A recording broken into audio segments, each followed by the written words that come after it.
It is Monday, June 1st, 2026. This is another edition of Baseball Today presented to you by T-Mobile. That is my man, Trevor Plouffe. I am Chris Rose, producer Dan, along for the ride as well. Good to have you back home, brother. There is literally no place like home. It's a reason that it's a saying because it feels so good. So I'm happy. I appreciate it. Got to see my beautiful family, wake the kids up. Now I get to talk with you. Oh, well, but you get to talk with me about whether you were in Boston or Chicago or Pittsburgh. It's So different though because we're in the vicinity. We're only about 12 that's true. miles apart. That's true. Good point. Well, I'm happy that you got to reunite with your family. I saw your son Teddy over the weekend at the Dodgers game. That was cool. What a good-looking kid he is. Big smile, handsome, talented, smart. Jeez, oh man. Have you had a DNA test? Sounds like his mom. Yeah. He's great. He really enjoyed seeing you. And he was at the ballpark with two of his other friends. And yeah, they got to see a pretty good game. Phillies ended up coming back on that one, but yeah, good times. Speaking of Teddy, right around the corner, he's going to be playing high school baseball, and you'll be in the thick of that sauce. And that's why I want to talk a little bit about high school baseball. And our tip of the cap, our youngest son, Brady, his old baseball program, Brentwood, won their first ever CIF crown. They beat Covina over the weekend. So it was Division VI. They do it based on the size of the school and how good you've been. Just to give you a little perspective, and Brady played with these seniors when they were sophomores, and he played with the juniors when they were freshmen, the whole bit. Bunch of good kids. This program, Brady's first 2 years, they won a combined 7 games. Wow. 7 games, and now they ended up winning their division, which is really cool. So good for all those kids that get to celebrate. And, look, there's a handful of them that are going to have a chance to play college baseball, and who knows what happens after that. But for most of these kids, this will be the pinnacle of their sports career. It's pretty damn cool to have. This high school baseball, and then I think the WBC are the two purest forms of baseball there are. Like, I don't really put college baseball into that because there's a lot of guys with, I mean, it is ish, but high school baseball to me, because you grow up with these guys usually, and like literally grow up from a snot-nosed freshman to a big bad senior. I don't know.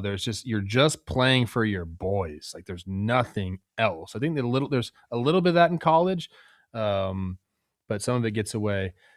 I'm all in on that. We won my senior year. We won it all. Or my junior year, we won it all. Lost in the championship my senior year, and it's like memories that I'll never forget. I still have all my buddies on that team.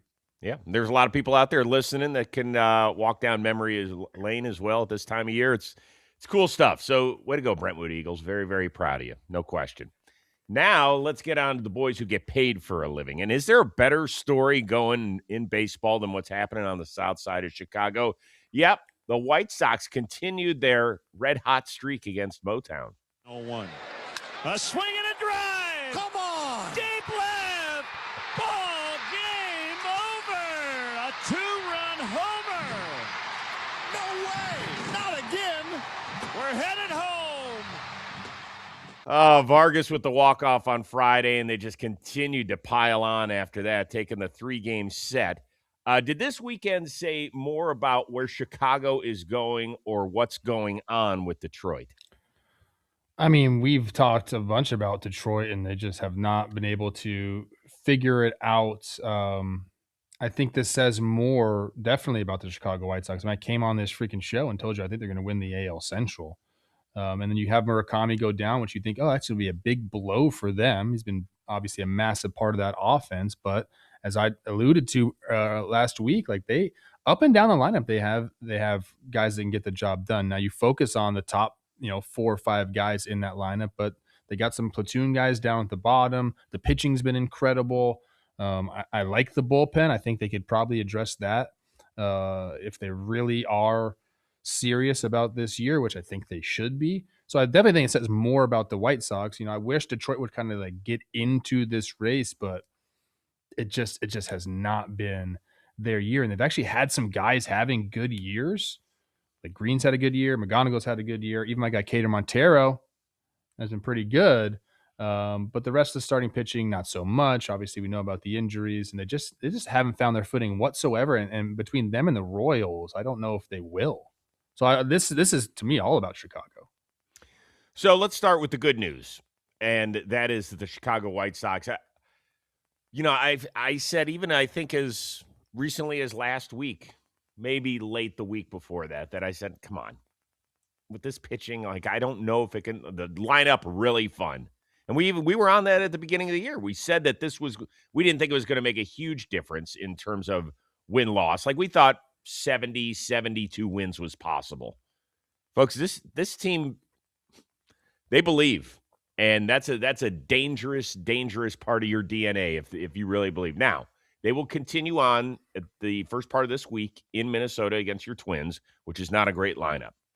Then I am going to be fascinated to see how the next 4 series after that play out. At Philly versus Atlanta versus the Dodgers at the Yankees. Now, I know that Philly has been up and down, and they haven't even gotten their footing offensively at all, and they won't have to face Sanchez and Wheeler as of right now, I believe. But still, winning at Philly, I don't care who they're throwing out there, still would be a great thing. So after this series against the Twins, I'm going to be really kind of focused to see how the White Sox handle bigger series when teams start going, oh, okay, you're not the team that lost 100 games 3 straight years and over 120 a few years ago. Like, that's going to be fun. And they are, if you haven't been paying attention, you better get on now because they are legit. Yeah, I mean, I think the starting pitching is a strength, and yeah, maybe we didn't know it coming into the year, and some of the early returns on like an Anthony Kay and his age 31 season weren't great, but he makes an adjustment. He looks really good. He's been very, very good all throughout May. Davis Martin has been doing his thing again. I told you, it's this guy David Sandlin that's the difference. And one career start, yes, against my Twins. Retires 18 in a row after a first inning homer. But the stuff, like you know when you see stuff. You know when you see it. This guy, Sandlin and Braxton Ashcraft, look almost identical. And go look at what Braxton Ashcraft has done. I think they have a big-time recipe here. Yeah, like as far as top to bottom, 1 through 5, where do I put the rotation? I'm not sure. But if we're talking like top 2, when you're going to go a Davis Martin and a Sandlin, or, Kay and the adjustments he's made, like that's a formidable top 2. And I think top 3 overall. So I'm in on the White Sox. It does seem like they have some sort of offensive mojo as well. Well, I would say formidable in the American League Central. That's why I think no, Chris, not in the American League Central. I'm telling you, against the league, like, look at the numbers, man, and look at the stuff. The stuff is really, really good. They're not just an AL Central duo. They're not. I still want a little more time on that. Okay, but I think they're going to stay right there. I mean, I don't think Cleveland's good enough to run away. Cleveland's got some major holes. Bullpen in front of Cade Smith and Hunter Gaddis. Question marks when Sobrowski's not there. Their lineup, I know y'all say, oh, you're just the Debbie Downer. Folks, I watch a lot of Cleveland Guardians baseball. I'm just telling you, the lineup's not great. So there's and their rotation has shown some cracks. So there's some interesting stuff going on there. Real quickly on Detroit. They are tied for the worst record in baseball. I know there's still only 7 games out in the AL wild card, and Tarek Skubal feels like he's around the corner a couple of weeks away. We've seen him out there facing his own hitters and all that sort of stuff. But Ken Rosenthal just came out with a huge article that says he just has to prove that he's healthy and he's gone, basically. Like, if you read between the lines, that's the way it's going to go. There are some Tigers fans that get in my mentions and say, can we ask the question, is A.J. Hinch really a good manager? Like, he had 3 great years in Houston, and we know what they were doing during that time. So now, oh God, yeah. Well, like yesterday, it was kind of inexcusable them taking Montero out after 65 pitches, 6 shutout innings, 65 pitches with your bullpen, the way that it's been throwing and the physical shape that it's in. Like, to me, that's a terrible move. Yeah, I mean, look, it really hasn't been the starting rotation's fault. We've had some injuries there. We've had some. Flaherty, my guy, has not been great this year. But it has been kind of the bullpen flounder, and then it's really the lineup offense. Stinks. The offense around Riley, Green, and McGonigal has just been basically non-existent. Right, not good. And we know Gleyber Torres might come back soon. Kerry Carpenter just came back, so we'll see if that makes a difference. They can go on a little bit of a run. I mean, if by 3 weeks from now they're only 4 games out of the wild card race, I think that changes Scott Harris's direction that he might go in July. We'll see. We'll see how it all goes. You can let us know. Do you think this is like, and let's just hypothetical. Do you think this is like his best case scenario? Like he probably, as a GM, he probably wanted to trade Scooble, but the backlash you receive from it is just, it's so high that you can't. And we talked about the only way they could trade him is if they got off to a horrendous start, and we said there's no way that's going to happen, and they have. So do you think in the back of his mind is like, yeah, this obviously sucks for this season, but Well, I think that this is the hardest thing is going to be if they do put on a little winning streak here and Yeah. get back in it, because then he's going to have a decision. If they're so far out of it, if they continue to hit the shitter and then they're 9 games back at the beginning of July, then I think it becomes a real easy decision for him. So I think if you're talking plan A and plan B, plan A at the beginning of the season was we kick ass, we win the Central, we feel great about our top 2. yeah.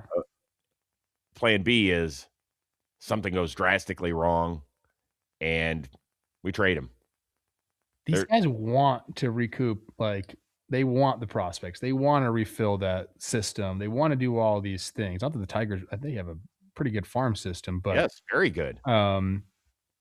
like that's what they want to do. That's like the GM's job.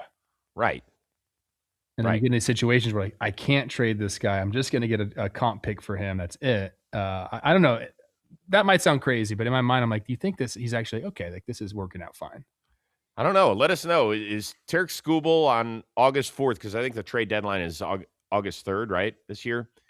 Is he a Tiger or not? Give us your early indications. We're a little bit more than 2 months away from that date. A lot can happen in between now and then, but let us know in the comments there.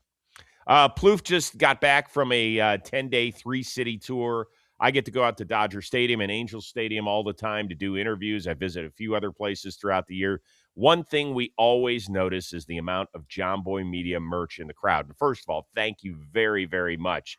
And that reach is also powered by Shopify's fulfillment infrastructure. Products get to fans no matter where they are, because that is Shopify at its best. Now, when we design a product around a baseball moment, Shopify connects us directly to our manufacturers, so orders flow out on time and land with the fans wherever they are. Here's what I'm talking about. No bottlenecks, no delays, and ShopPay removes the friction at checkout. So the fan who finds the product actually follows through on the purchase. That combination of reach and conversion is what makes this whole thing work. Now start your free trial at shopify.com/today. We want to see you wearing that gear at a stadium near you. Can't wait for that. Hey, 2 of baseball's bigger names took center stage with some big swings this weekend. The outfield guy makes a great catch. Oh, here's a drive to deep left field up the bat of Nando. Gone! Home run number 1 of 2026 for Fernando Tatis Jr. Padres take a 3-1 lead, but a blast Fernando. Oh my goodness.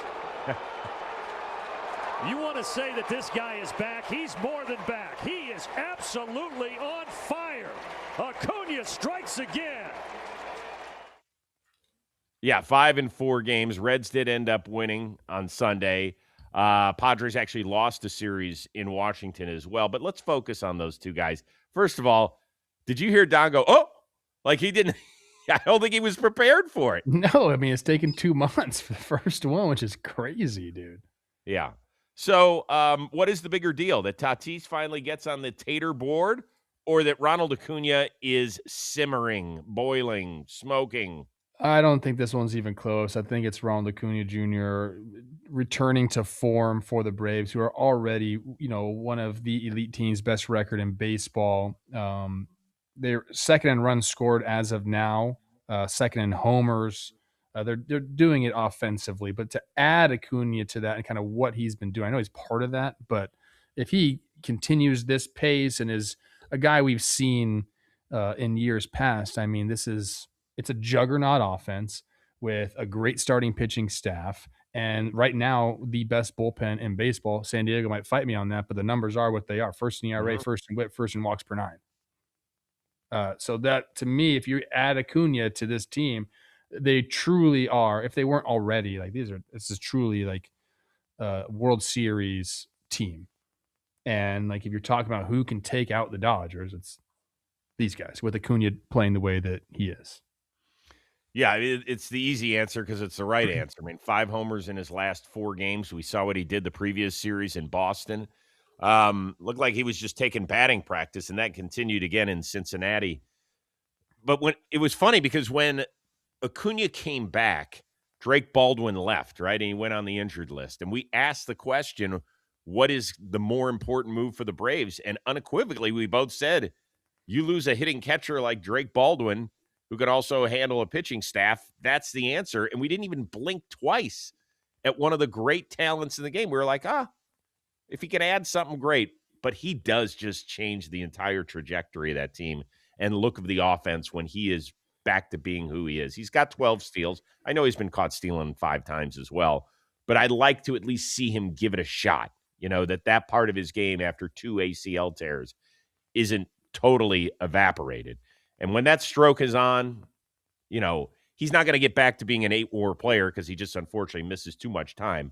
But he can be a 4 to 5 WAR player every year, even if he does miss time. Yeah, and he can take over a series. And we're talking That's like the most important. We're already talking about like the postseason with the Braves. Like he can take over a series and win it for you on his own, essentially. And again, he's going to be backed up by that pitching staff, the rest of the guys around that lineup. But to add him and like the on base percentages there, like it usually is, the power numbers are surging back up. So it is definitely, if you're in Atlanta, you're like, it feels like so far like a dream season.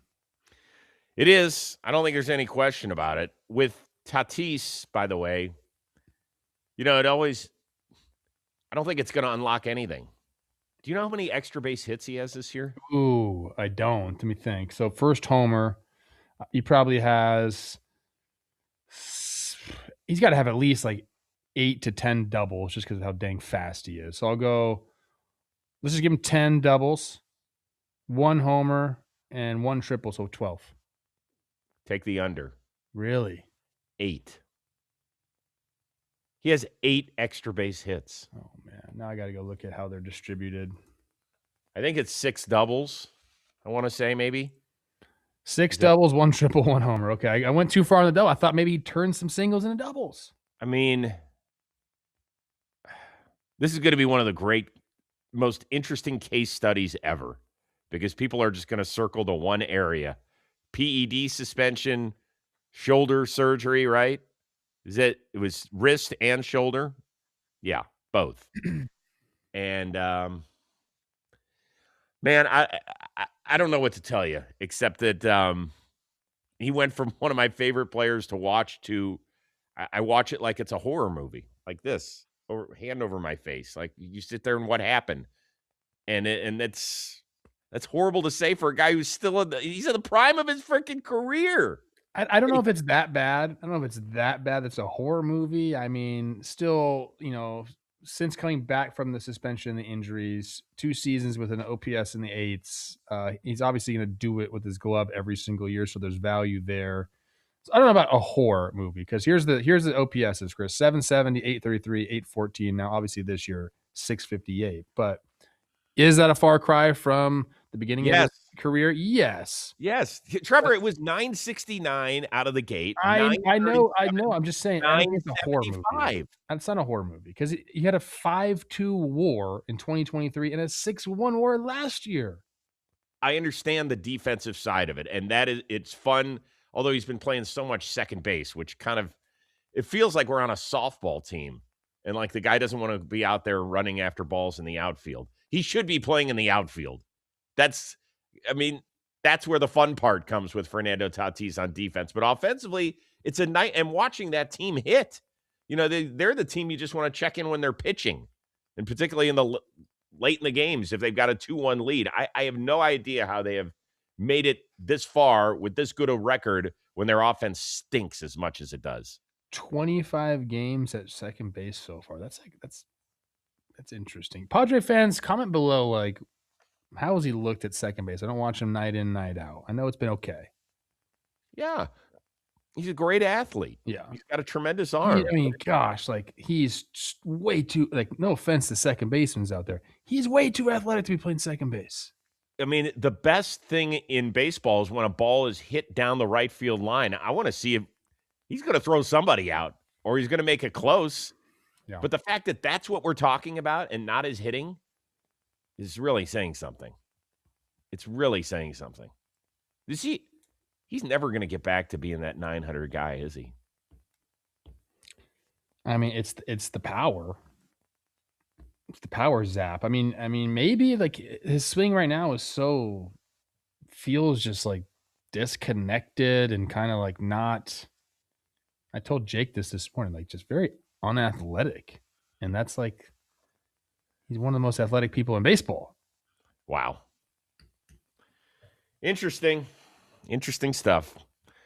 All right, don't look now, but you know who has that team out east maybe believing again?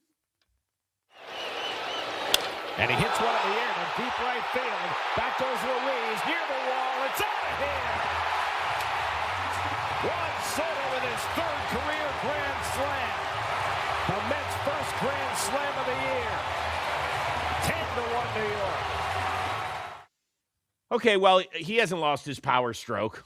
He didn't leave it in San Diego. He didn't leave it in the Bronx. He has done a remarkable job. He's got 7 homers in his last 10 games for the Mets. Are you worried, though, that this franchise is wasting Juan Soto's talent? I mean, Chris, how long does he still have with the Mets? Well, it was a 15-year contract, and this is year 2. And he can opt out, but they can void the opt out if they just add $5 million. So he's got 13 more years. So that's so early to be saying they're wasting Juan Soto, and they've tried, Chris. This isn't like this team hasn't done anything. Has it been good this year? Absolutely not. Like, no, not at all. But they've tried to surround him with talent. It's just kind of been the wrong talent. Now, Simeon, I think, has been a little bit better as of late, but obviously overall the numbers aren't really there. You took a flyer on a Lou Bob, and now he's on the 60-day.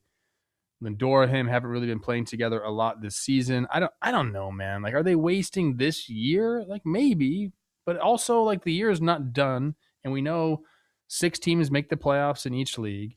There are a lot of teams in front of them in the National League. So do I have them making the playoffs this year? Like, probably not, dude, if we're being honest. But I'm not willing to say they're wasting Juan Soto just yet. He's got 13 more years there. No, they're not. I almost laughed when I wrote this question, to be honest with you. Okay. They're not wasting it. Wasting is what has happened to Mike Trout's career. That's a waste. And even they tried to some degree. They were just so misdirected in how they spent their money. And some would say, well, look at what the Mets have done. One day, Chris, I'm sorry. One day we're going to look back at Mike Trout and Shohei playing together and be like, what? What do you mean one day? We're already there. I know, but I feel like we're just like, because we're in the middle. Shohei's a Dodger now, all these things. I think Angels fans probably think about that quite often. But one day we're like, I feel like we're like, oh my gosh. Like Shohei and Mike Trout, they didn't even make the playoffs together. Dare I say this?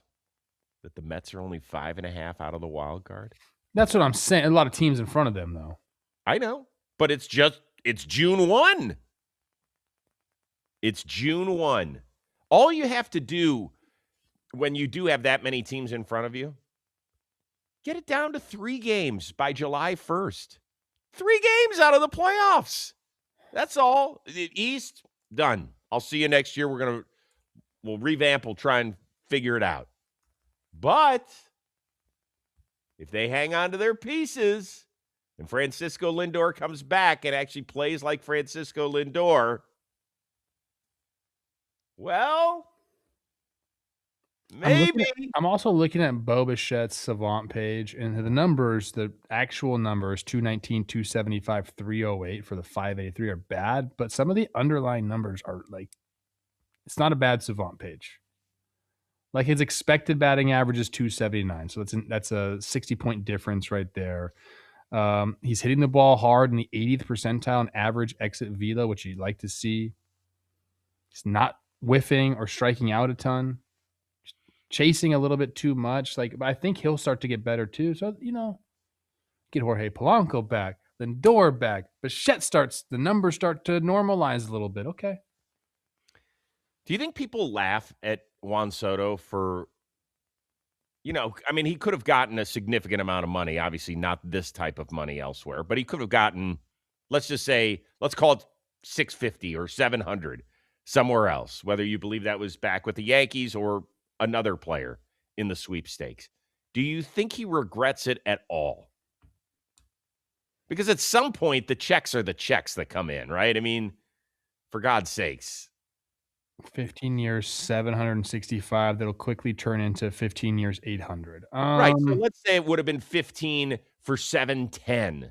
I mean, yes, it's too early. No, man. I don't think he regrets it yet. If we're talking the same way in 5 years and they haven't really done anything, then maybe, yeah. But no, I don't think he regrets it. I think he's living a great life and he's doing well. 994 OPS right now. I think times are fine for Juan Soto. Yankees offer, Dan reminded us, was 16 for 750.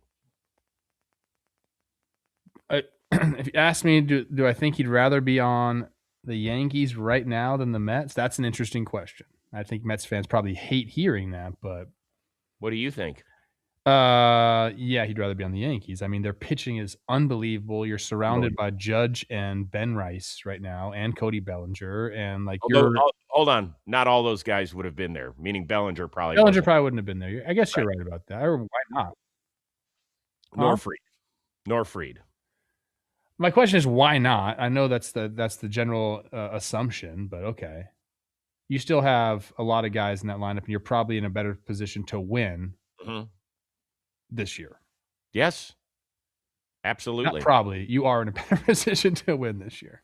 Yeah, it's not frustrating. I would imagine. I don't want to speak for him because I can't. I would imagine it's not frustrating for him year 2. But you're right. If it gets to year 5 or 6 and we're still kind of spinning our wheels and stuck in neutral, then it's a problem. Social team, you are not allowed to clip any part of that conversation. Please. I can't deal with Mets fans. Why not? And/or Yankee fans in my comments. Nope. I'm put my hand down. That's not fair. It is fair. Why? Because it's also a ridiculous conversation, Chris. It's a fun one. We're having banter, but it is a ridiculous conversation to say, is he regretting it in year 2 of a 15 years? You just answered it. You answered I said it. This year, would he rather be on the Yankees? Sure. Right. But I think he's happy as a Met.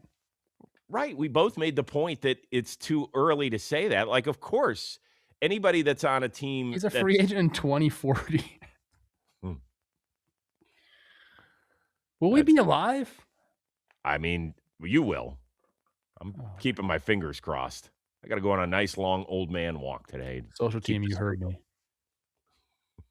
Social, you have my permission to put the clip out. No. Welcome back there, buddy. All right. This episode, Baseball Today, it is sponsored by BetterHelp. Now, being a dad, best job in the world, and also the one where you feel the most pressure to hold everything together without showing the seams. Covering baseball means being a part on the road all summer, and as a dad, the hardest part, it's not the travel, it's trying to be fully present for your kids while you're constantly on the move. And I don't care what age they are, whether they're the age of Trevor's kids or my kids who are in their 20s. You always want to be there.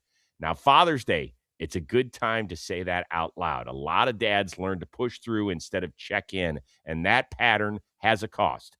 Therapy can help you process what you're carrying, communicate more openly, actually show up the way you want to. BetterHelp matches you with a licensed therapist online. There's a short questionnaire. You can switch anytime if the relationship is not right. Sign up. You're going to get 10% off at betterhelp.com/baseball today. That is BetterHelp, HELP.com/baseball today. We wish you well on your journey. That takes us to something really interesting I saw over the weekend. You know, the Athletics have struggled over the last 7 to 10 days. And Mark Kotsay was pressed on a bunch of his young players who have had some degree of success early in their careers, and they are not off to a very good start this year. And he started to talk about that, and he goes, you know what? That's going to give me an opportunity to kind of branch off and go somewhere I've wanted to go for a while. And he said that part of the problem is social media. I want you to listen to this. Everyone seems to have the right to be able to send negativity and hate towards those players that you know aren't happy about how they're performing, right? But there's no way to escape it unless you delete it. And then when you delete it, you get the hate for not being open to hearing it, right? So there's really a no-win situation. Like, you can come here and sit in the stands and you can yell all you want at me. But at the end of the day, like, I just feel like, you know, and Mookie even said it in his article, one of the articles I read yesterday, that, you know, this guy's been a great player for 13 years. He's had a tough year, you know, and he's not trying to have a tough, he's doing everything. He's working as hard as he can. He's changing his routines. He's probably putting more effort into it than he ever has, and it's just not working, right? And yet he's one guy, as an example, that shut his social off because he just couldn't deal with it anymore. He's talking about Mookie Betts of the Dodgers, and our friend Katie Wu in The Athletic wrote a really interesting piece, and that was a decent-sized portion of it, that he had to get away from it. He's not the only one. Matt Chapman, San Francisco Giants, having a terrible year. He told Susan Slusser of the San Francisco Chronicle, my family's been getting death threats through, you know, DMs, etc. Tanner Scott's wife, Dodger reliever, had a bad outing Saturday night. She shared same sort of thing, came her way. Does Mark Kotsay have a point? I mean, I think you can look at social media a ton of different ways. Yeah, like there's a ton of negativity. You and I deal with that. We're not even players. People love to say mean things to us, but there's also a good side to it as well. If I was a player in today's day and age, would I be on social media? Absolutely not. Would I have a social media page and someone running it for me? Absolutely. I think that's just what you have to do. And I don't think there's any benefit, like personally, to have to be running your own like Instagram account or X account or whatever it is, whatever platform you're on. Like, yeah, there might be some brand deals that you have to do, but someone else can handle that. Like, I think there is a world, like, and what I would suggest these guys, if you like staying in touch with like your friends and you want to have one, like make a personal one that's locked for just your friends, have your main player page run by someone. Like, I'm not, like, honestly, I'll say this. You can't cry about it. You can't, does it suck that it happens? Yeah, but it's a truth. Like, it's going to happen. You don't have to have a social media page. You do not have to be on social media. So, like, if it's bothering you, shut it off or hand it off to somebody. Like, it's a really easy solution. So, like, I don't know, you know, do I feel sorry for guys that are getting hate? Like, yeah, I do. But like at the same time, it's like, they just don't have one. It's the solution is so easy that I'm like, okay, like, don't deal with it. Yeah. The solution is easy in terms of a practical sense.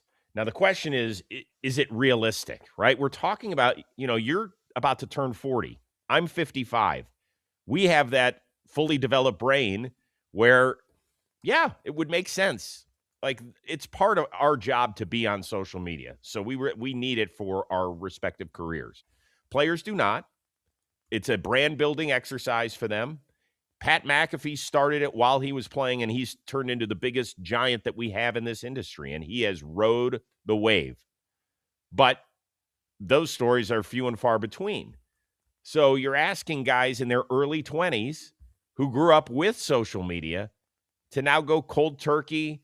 And how many of us spend time on the phone just doom scrolling the whole bit? Trevor, I get it. I get it. If it's your career, it's way better to put it away than to sit there and see all these negative comments that come at you when you're in a 1 for 23 slump. It's just, if that's what you need to do and you grew up with it, have a personal account. You Yeah, get all the you're things right. you want to see. You could just have contact with your friends. And if your friends start talking crap to you, then maybe something else is going on. But like to me, like I feel like, again, I understand that there's a problem. And what does it say about our society as a whole, where like you can hide behind your screen and like just get out your most like vitriol, like BS from inside you? I don't know. That's a whole different ball game. But if I'm talking Mhm, about athletes and how to handle it, it's very easy. mhm. Like I don't feel sorry for guys. I don't. Like if you're getting that hate, get off of it. Again, I don't condone it. I think it's ridiculous and like people need to check themselves if you're sending stupid shit like that over social media, but the solution is so easy that like you don't need it. Yeah. You're 100% right. I mean, you nailed it. It is easy to just delete an app and move Or along. hand it off. Because you know what?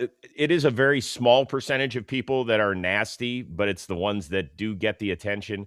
And I will say that, look, it's nameless, faceless people who create all the problems, Yeah. right? If we say something on this show and people will say, well, hold on, you have a voice. You're right. I also go to the stadium every week and I see players face to face. In prior to the advent of social media and everything else, you had a newspaper article that would come out the next day after a ball game, and if a player didn't like it, that writer would be in the clubhouse, and sometimes there would be a conversation or a confrontation is the word I was searching for. Sometimes nothing would happen, but that writer had to be there. Nobody has to show up. If they hit send, and a lot of, let's be honest, some of this is because of the gambling space. It just is. Yeah. There's no question. And, our company has deals with virtually every company does out there. I mean, every company I work with has a tie I to mean, Major League gambling. Baseball is partnered with that. So it's Right. everywhere. But it's not, I agree with you. That is a big problem, but there's a ton of other issues going on as Totally. well. It's just, I'm a father of a young kid. I don't know how you teach Brady about social media, but I tell Teddy is if people are talking smack to you, it's because they're mad about something in their own life.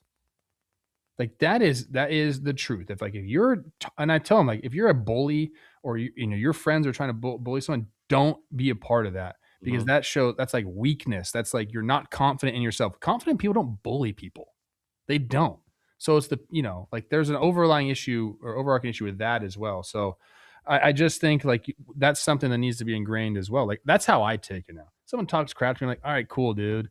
Like I hope your life gets better. I am very happy with my life and I do my best to put out the best product that we can here, and I'm good with it. So like no one's going to hurt my feelings, because that's my mentality with this. Like, all right, dude, I know you're dealing with something. If you're telling me stuff like this online, like, gosh, your life, like something's not going right and I hope it gets better for you. Yeah. I mean, I would just say this is that, and this is what I say to my kids all the time, and hopefully most of the time they've listened. So when you hit send, you better make sure that that's the thing you want to say. Like you do. Last week I made a mistake. I didn't know Christopher Sanchez was 6'6". Some people are like, "You're a fucking idiot." Now, was I didn't say wrong? that. It was your burner account coming after you. Now, was I wrong? Absolutely. Did I own up to it the next day and today? Yep, I was wrong. Did I see Christopher Sanchez on Saturday and I walked past him? I was like, he's 6'6"? Yep. I don't know if it makes me a fucking idiot. Made me wrong. But if those are the words that you choose in order to get your day going, go for it. I guess. It just, people will say, well, what's the difference between going to a ball game and yelling? And, well, there are repercussions.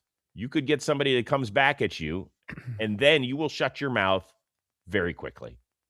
Very rarely will that end well for people who get confronted by pro athletes. Just doesn't work out.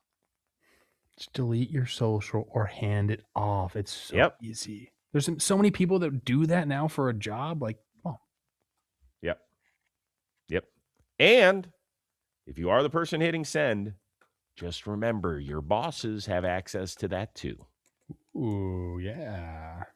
Just remember, you don't want to look, one of my bosses who does hiring at NFL, this is the dad. This is the John Boy Media dad coming out for a second.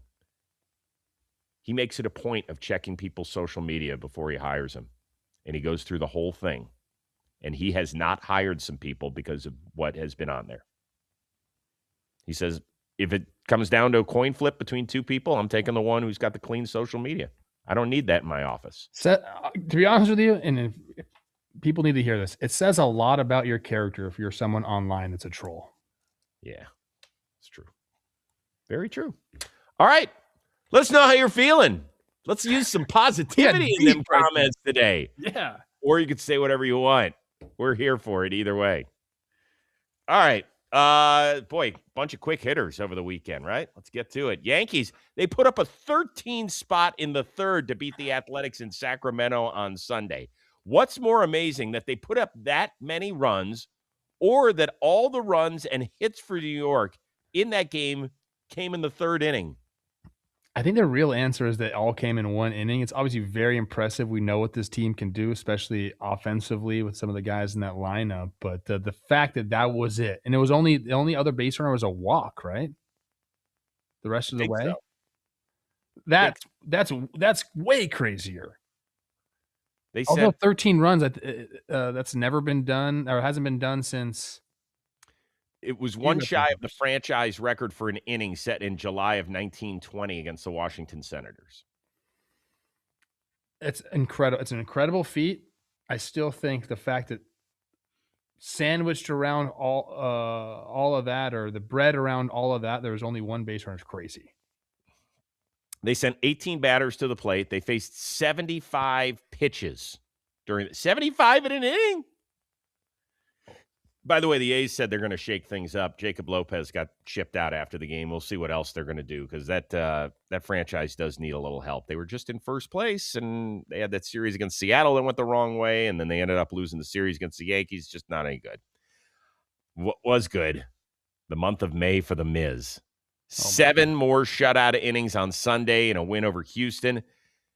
Trevor, he had a .23 ERA in 6 starts. I want you to use one word to describe Mrs. May. Cy Young. That's 2 words. Wow. I mean, he's doing things, Chris, and I feel vindicated because if you remember, I said that his name should be mentioned along with Paul Skeens. That was last year. Last year did not end well for Mizorowski, but the stuff plays. I think he's learning who he is as a pitcher. Obviously, he talked about his offseason program and getting his legs underneath him. He does look a little bit thicker now that I continue to look at those legs. Yeah, I mean, he's in the craziest Cy Young race we're going to have in quite some time. I think he's the front runner. Yeah, I don't even know if he's going to win Pitcher of the Month. Dan, has that come out yet?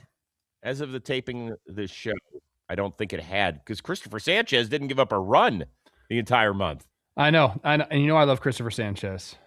You know I do. Hassan put out a great tweet about that. Like, who had the better May? He's 6'6", Christopher Sanchez. Just in case you're curious. Right now, I have the odds up, which you just talked about a gambling pod. But this is fun to talk about. Christopher Sanchez plus 200, Jacob Mizorowski plus 370 to win Cy Young. Mm-hmm. Yeah, I mean it's not yet. As of the taping of the show, hadn't come out yet. Let's see here. .23 ERA, lowest in Milwaukee history in a month with at least 4 starts. 57 strikeouts, most in a month. His first 20 fastballs yesterday were at least 100 miles an hour. And I think he's thrown like over 300 pitches this year at over 100 miles an hour. It's crazy. It's like loves Pokemon cards. Like what a what a tall dork. Gotta love him. That throws 103. In the meantime, has not been an easy season for PCA. Sluggish bat, uncharacteristic errors in the field, kind of an ugly back and forth on the south side, which coincided with the Cubs' slide for first place in the NL Central. Well, over the weekend, overrated chants cascaded down on the Cubs center fielder in St. Louis, and he reacted by going over their heads. Look at this. PCA hits it into the tarps off Crow. Take that for overrated. Ha! That's what talent does. It responds. Third hit of the night for Pete Crow Armstrong. And they got like hundreds of shirtless guys out in right field. Interesting theme for the year, but they're rowdy and they're showing up. Like they're buying into something, so I can appreciate it. But absolutely, like, you know, they don't really rest for 9 innings, and I guess that's what they're there to do. But we love playing against the Cardinals too. Like in-division rival is always fun. So, and it's nice that they got a really good squad this year and they're playing good baseball. It's absolutely easy to feed off of. Is that the kind of game that can get him going? Yeah, I mean, I think PCA is a guy that feeds off the energy. And, you know, this energy, this crowd was awesome. And sometimes it can be overwhelming to a guy, and we'll see. And he also is a streaky hitter. I think he's got that in him. He's got some swing and miss there. And we've seen it just early on in his big league career, him go on these epic runs and then have some struggles as well. But we talk about confidence. If this guy's confident, there's nothing on the baseball field that he can't do. Like, he is a true 5-tool talent when things are going his way and he's confident and he's feeling his swing. And right now he is. So I do think this is a type of game that gets him going. Yes. I think he has to be comfortable with being the polarizing player. You know, I thought his words were great. I loved it what he said. The rivalry games are great, and it's good when St. Louis is good. Like, that's a good team over there. I thought he all played it pretty well. So, but I do think that he's going to have to understand that there's probably, if you were to have a vote right now of least popular players in the National League Central, voted on by the other teams, he's pretty high on the list. I'd have to think about that. Yeah. I think a lot of people love PCA to play the game. That play the game? Is that what you're talking about? Or you're talking about fans? No, I'm talking about just strictly. Oh, okay. That's all. Who else plays in the National League Central that could rub people the wrong way? This is a fun game. That's polarizing. I mean, PCA is obviously up there. I understand that. Yeah, there's not anybody on the Pirates make people upset. Not really. No, anybody on the Reds? Not Brewers. Really. Brewers. No, like everybody likes Ellie. I mean, Alex Bregman is a guy too. I think people. Oh yeah, Bregman. Yeah. Yeah. It might be 1 and 2. I think it's a good thing if you're disliked by the other team's fan bases. I don't mean that in a mean way. I think it's great. I think it's great for him. By the way, the Cardinals are going to say, we don't give a damn. We'll take 2 out of 3 and move along. Keep playing our great baseball and see you at the next stop. You can keep talking about PCA. All right. Did you see the couple of interesting throws? Did you see the fan try and throw the PCA home run ball back? That's just so embarrassing for this kid. I can't believe how embarrassing this is. I mean, I didn't see this angle until like late Sunday night. I want to have this big symposium, is that the right word? I don't know. I want to get together and I want to help college age kids. Okay. They this really time where their brains are still developing, they're malleable, you can influence them in a positive way. I need to get the youth, we need to be freaking, let's be men. Becoming a man is a difficult thing, and I really want to help guys become men. Part of that, Chris, if you're a guy, you got to be able to throw and catch. And it has to be all of the balls. It can't just be one. You got to be able to do it. Well, us as a country deserve our men to be able to catch and throw and swing. We got to get there. So if you're not there, here's my advice. Practice. And I don't want to see you out at the lake embarrassing yourself in front of the hottie because you can't throw. You look like that guy. I mean, you think that guy, you think someone's looking at that being like, I want that guy? No. Help me help you. Go practice. Yeah, don't call me. If you've seen my first pitches, you've seen me throw the baseball. At one point, I was decent, but then it just went all awry. Look at Dan Rourke, how much he's improved. He's becoming a man. You're right. He has. Jolly Olive, though, I got to have talk with you, bro. Yeah. How about the dad that caught the ball while holding the kid in St. Louis on Sunday night? Did you see that? I didn't see it. No, I was on the plane for this. Oh, yeah. Off of a bat of PCA again, I think. Oh, I love that. There's nothing better than that. With no glove? Oh, man. Baller. Did he reach over and catch that like backhand? That's impressive. It's really impressive. With the polo? Okay. I mean, this guy. All right. See, hey, Yeah. now you look at that guy and you're like, I want that guy. Maybe he could be your running mate. I'm telling you. Hey. Teaching men to be men. I think I need to put out like some sort of YouTube series on how to throw and catch. Now, social media team, you can clip that. Yeah, put it out there.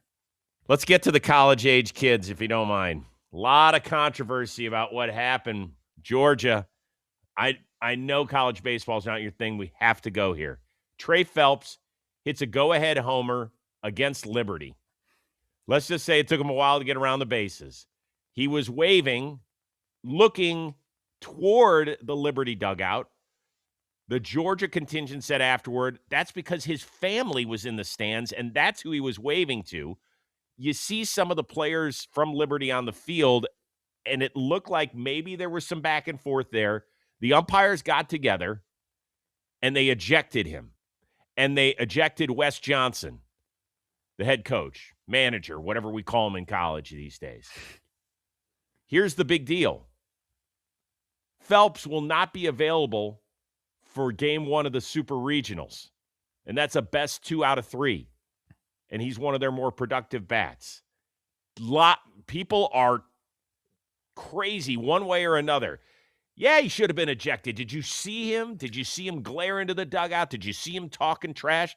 The other side is saying the Liberty manager can't even tell us what he said. We don't know what he said. You really think that was an ejectable offense that cost him an additional game? Where do you sit?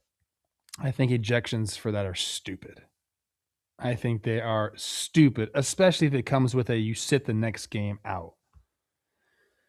This is happening whether I like it or not, Chris. It happens in the big leagues more than I like it to happen, where guys are, it's become a look at me show. And I might sound like an old head. That's fine. I get that's where the game is going, and we want it to be entertaining. My take on this is never faltered. If it's genuine celebration, I don't care. If it's planned stuff, I hate it. A big homer like this, it does look at all those Georgia contingency above the dugout. I mean, what's he supposed to do? This to me is kind of like a nothing, and I hate the ejections for it. And I've seen a bunch of just ridiculous college stuff, especially from pitchers this year. I don't think any of them should be ejected. I think the game handles the game. Do I like what's going on? No, I don't. Celebrate with your teammates. Like, sportsmanship still should be a thing in sports, professionalism, all these things. I don't mind celebrations as long as they're done right and in the moment. But should they be ejected? Absolutely not. I can't believe we're kicking kids out for this stuff. The top hitter for Arizona State, one of the best hitters in the country, called third strike. He threw his bat in the air. Yeah. He got ejected. That's a little different, right? Yeah, that's different. That's a little different. But he had to sit out the next game, and they got eliminated. And it's just, I do think consequences for actions matter. Mm-hmm. And I don't know the rules, I guess. Like, is there like a taunting rule? There is a taunting rule. That changes a lot then, man. It's if it's a rule, whether you agree with it or not, which I probably don't, if I'm really thinking, and I have to really give this I probably don't agree with it, but kids learning that their actions have consequences is fine by me. Do you have a problem? Would you have had a problem if the umpires had kicked him out and he would be available for game 1 of the Super Regionals? That's not really consequences for your actions. I guess sure it was. I guess out of that game, you're kicked out. Yeah. Okay. Yeah. I'd rather that happen. The following game suspension is crazy to me. That is rough. Okay. So yeah, I guess that's how I would. If there's a rule, sure, follow the rules, guys. Like, it. If this means so much to you that you're going to freak out when you do something well, then it should mean you should be able to handle your emotions if it means that much to you, right? kick him out for that game. Fine, if that's the rules, because they do need to learn that the actions have consequences. It's a free country. Do whatever you want, but there are consequences. The next game sucks.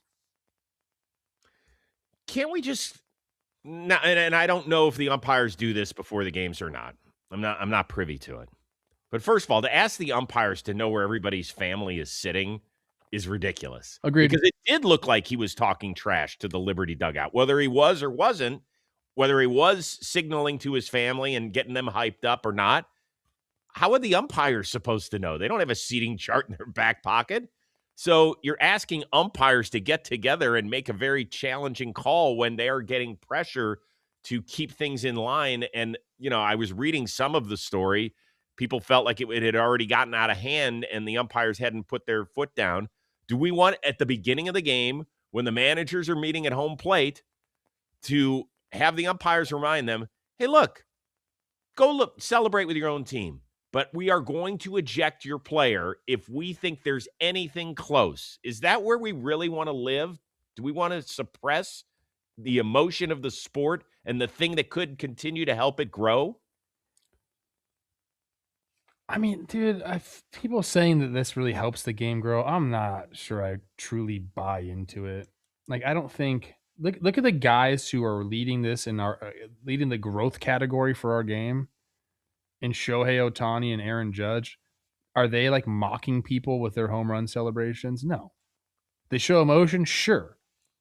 How about we give the head coaches a little bit of, like, can they deal with their players? Can you get a hand on? Isn't that what a college coach's number one job is? They all say it.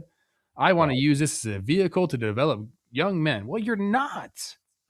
So Wes Johnson. I know Wes Johnson. He's with the Twins.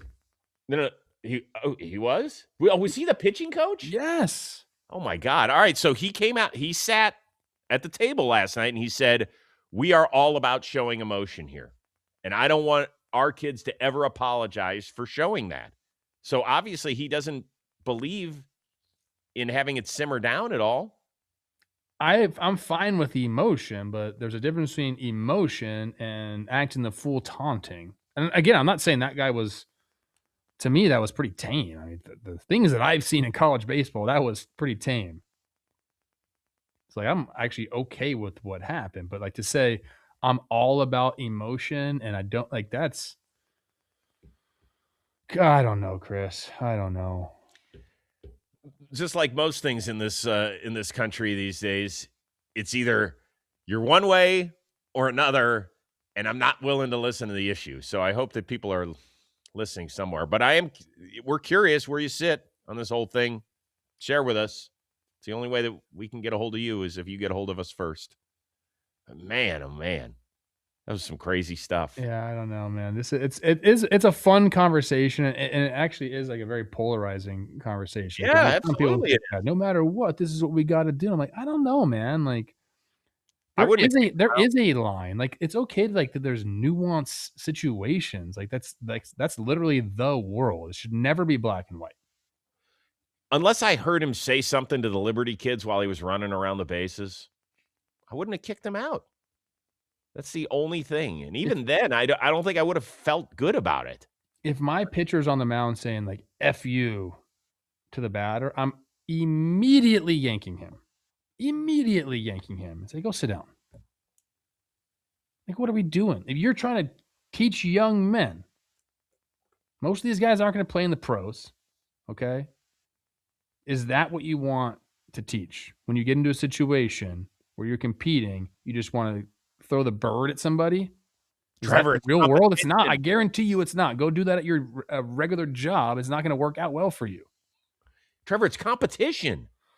Come on, man. That's the thing is, the best competitors aren't doing that. That's the faux confidence, dude. Like that is BS. The best competitors compete and they have respect for their opponent and they go and do it. And yeah, sometimes emotion comes out, but it's never directed towards their opponent. You might get in fights. If there's a reason to be mad at your opponent, by all means, fine. But because you're on the mound and he's at the plate, that's it. Like, I had a reason to be mad at Aaron Crow. Okay, he gave me a reason. When I faced major league pitchers, was I in competition with them? Yes, but was I after you MF or you? It's like, what? No, dude, I'm trying to do my freaking job, man. I don't know, Chris. I might be a boomer. By the way, boomer's not a bad thing. Y'all are going to be there one day, hopefully. Yeah. Just letting you know. All right. I do want to get to this very quickly. Carmen Majinski. We talked about him last week for the Pirates being removed. We played his soundbite. He showed up to work Sunday. They expected him to be able to be in the bullpen. He said, I am not ready. They put him on the restricted list. They think he's going to be able to pitch Tuesday, it sounds like. Would you have reservations if you were a teammate of his right now, knowing that he was not emotionally ready to go? This is a very interesting situation because I kind of understand why they put him on the restricted list. If you're saying you're not going to pitch, then we're not going to pay you to do your job. So that's what happens when you go on the restricted list. Now, I don't think you can bring somebody up if you have a player on the restricted list. So I think what they're saying here is, all right, if you're not ready to pitch, you're not going to make your money. But I think they think there is a pathway for him to just be ready to go in a few days instead of sending him down and having to make a decision like that where he has to be down there for the minimum of, I think it's at least a week, might even be 10 days. Yeah, I think it's 10. Unless it's an injury, then he can come back up. He's a good pitcher, so you want him in the bullpen. So it seems to me that they think they can get this figured out within the next couple of days. But they also had Jared Jones saying, I'm not going to be in the bullpen when I come back from my rehab. So, it sounds like they're just kind of they need to keep all this stuff maybe more in-house a little bit. Yeah, but I'm asking you if you were a teammate, would you kind of side-eye him a little bit and be like, bro, come on, man?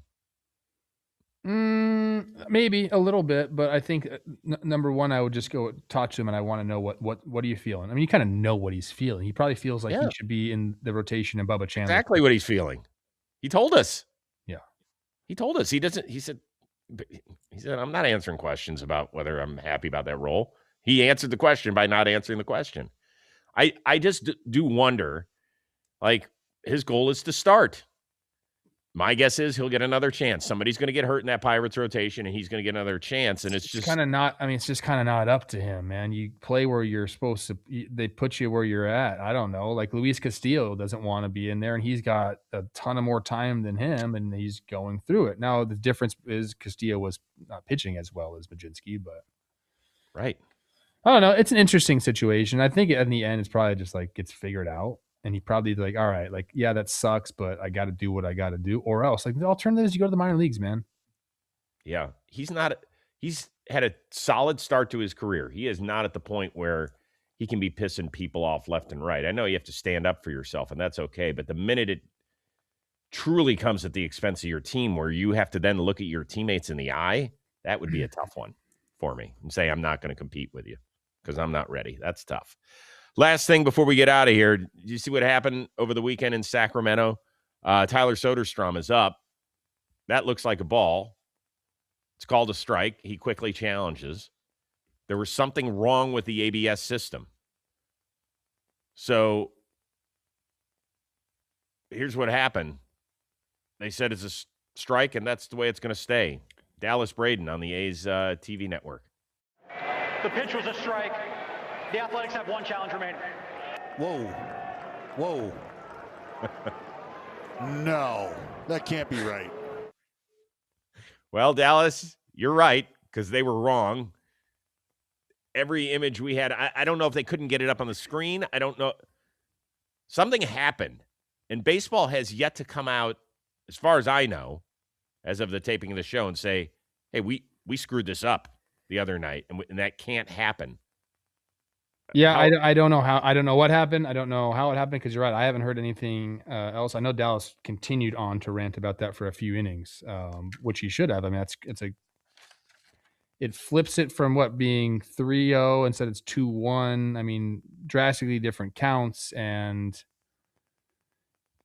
we have this system in place to make sure we get the calls right. Right.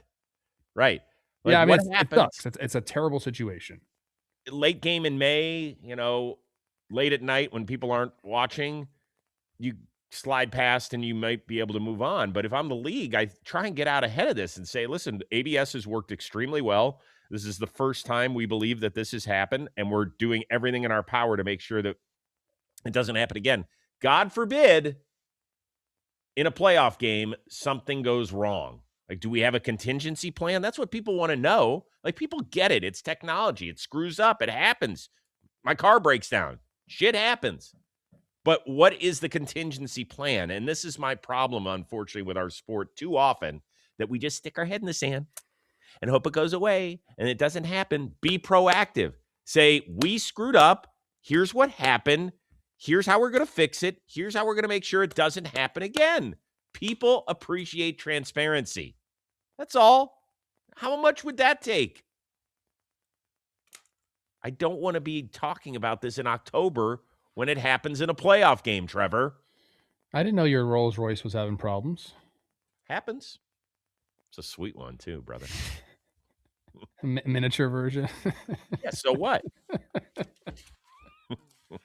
I said I'd own one of them damn things one day. Although we talked over the weekend about maybe stepping it up a little bit. Stop that. All right. It's good to have you back home. I'm sure your family is thrilled. No, really. No, I mean, they are. I'm going to go see Olivia in a tennis match right now. Can't wait. Oh, okay. You go enjoy that now. Look at you, little dog, with that smirk. All right. She missed her boy. Sure. You need to relax. All right. We're back at it again on Tuesday. We can't wait for our one-of-a-kind producer, Dan Rourke, the uber-talented Welcome Home, Trevor Plouffe. I am Chris Rose. We will see you Tuesday here on Baseball Today, presented to you by T-Mobile.